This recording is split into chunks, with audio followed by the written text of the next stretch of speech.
समस्त छात्र छात्राओं को ऑनलाइन क्लास में स्वागत है। मैं रविशंकर जिले आज कक्षा 11वीं का भौतिकी पढ़ाने वाला हूँ। चलिए आज स्टार्ट करते हैं। अध्याय 1 का बी है मापन और मात्रक। इसमें हम लोगों ने बहुत सारे क्वेश्चन को क्लियर कर चुके हैं। ठीक है, आज कुछ नए क्वेश्चन चलते हैं। जैसे है आपका, ठीक है, चंद्रमा की दूरी। हम लोग क्या है ये क्वेश्चन पढ़ चुके हैं, पहाड़ की दूरी कैसे निकालते हैं। ठीक है, अब पढ़ लेते हैं चंद्रमा की दूरी। देखिए चंद्रमा की दूरी कैसे निकालते हैं। ठीक है,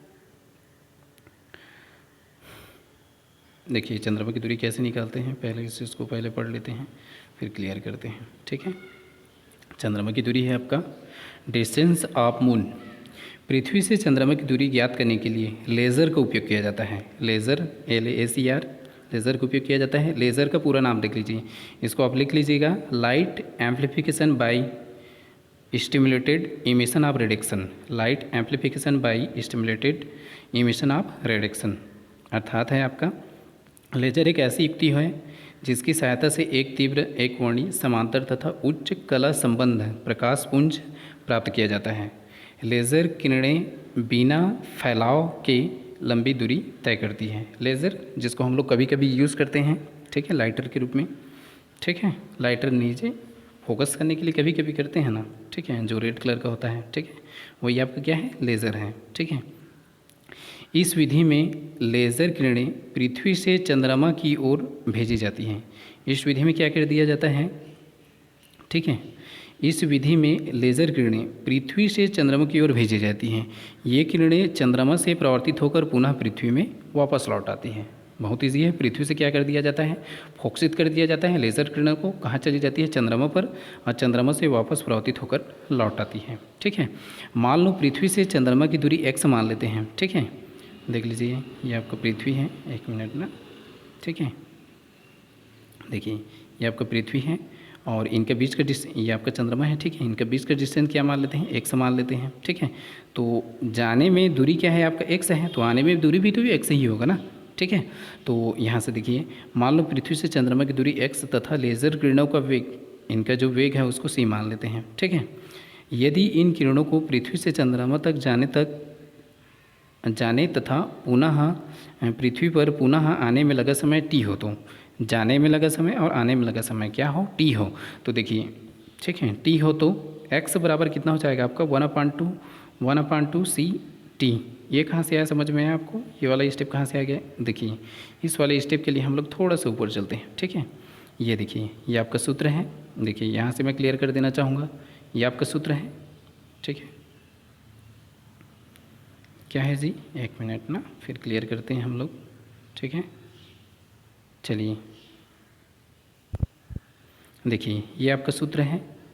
दूरी बराबर क्या होता है, नहीं, वेग बराबर क्या होता है जी आपका, ठीक है, वेग बराबर क्या होता है, दूरी बटा समय। ठीक है, तो वहाँ पे हम लोग वेग क्या माने हैं, c माने हैं, v के स्थान पे तो 2x। देखिए जाने में दूरी कितना है आपका x है, तो आने में भी दूरी भी तो आपका x ही होगा ना। तो कुल दूरी कितना है आपका 2x हो जाएगा, लगने वाला समय t है, तो v के स्थान पे क्या रहेगा c। ठीक है, तो x बराबर 1/2 और ये आपका v के स्थान पे c इंटू हो जाएगा t। तो यही चीज़ यहाँ क्लियर किया गया है, आ गया समझ में सबको। तो x बराबर कितना हो जाएगा 1/2।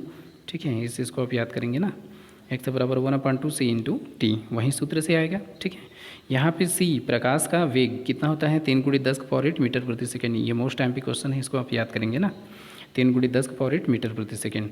तो समझ में आया सबको।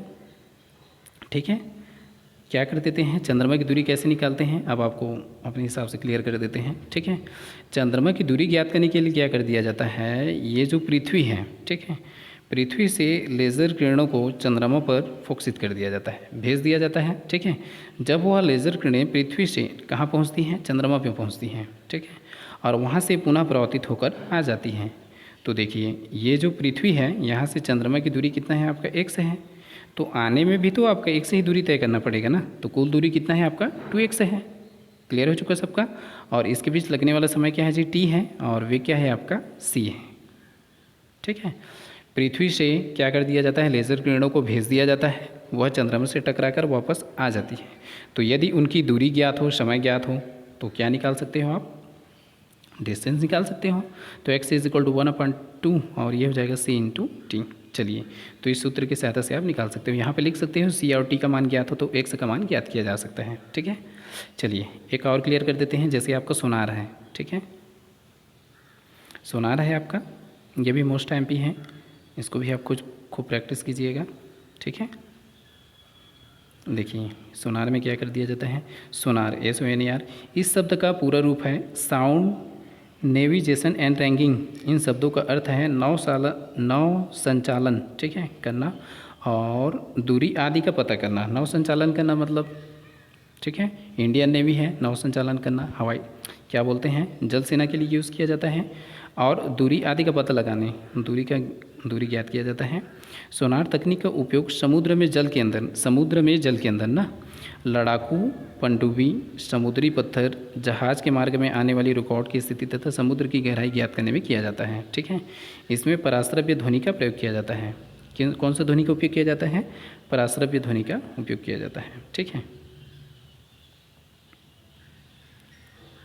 चलिए तो आज की क्लास यहीं रखते हैं, कल आगे बढ़ते हैं, इसको और आगे कल पढ़ा दिया जाएगा। ठीक है, आज के क्लास के लिए बस आप इसको पढ़ लीजिएगा। क्या है आपका, ये क्या है आपका, चंद्रमा की दूरी ज्ञात करते हैं, कल से स्टार्ट करेंगे। ठीक है, सोनार, लेकिन आप इतने को पढ़ लेंगे। ठीक है, इसका पूरा नाम पढ़ लेंगे, साउंड नेविगेशन एंड रैंकिंग। इन शब्द का अर्थ क्या है, नौ संचालन करना और दूरी आदि का पता करना। फिर इसका उपयोग भी देख लीजिएगा।